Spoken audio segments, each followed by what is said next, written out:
of all, I would like to introduce myself. I am Jonalyn Bagaporo Sumili and I'm going to make churros. And now I have the ingredients in my front that I'm going to use. First is 1 cup of water. The second one is 2 1/2 tablespoons of sugar. The next is 1/2 teaspoon of salt.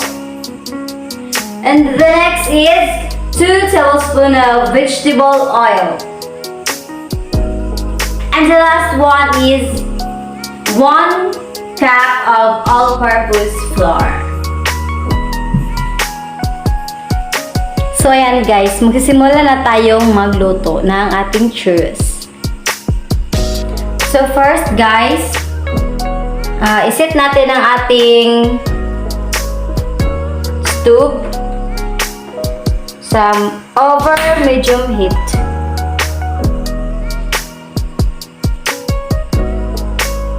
So first, kailangan natin lagay ang 1 cup of water.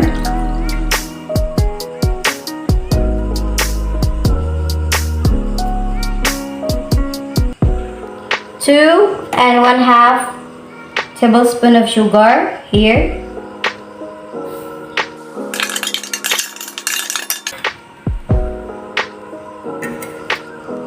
And then the next is salt.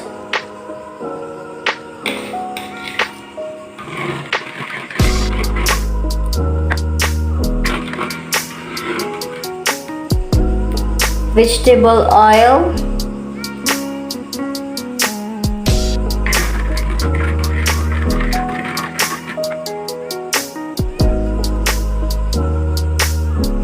So, hintayin natin na kumulo ang ating water. Yung mga ingredients na nilagay natin dito. Then, siya kumulo. Ayan guys. As you can see, malapit na siya talagang kumulo. Hintayin natin na magbawol siya sa sa ibabaw.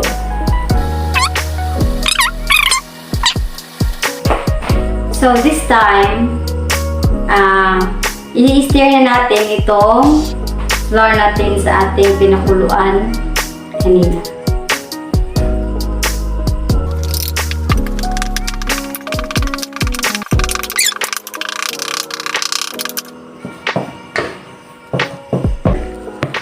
Ayan.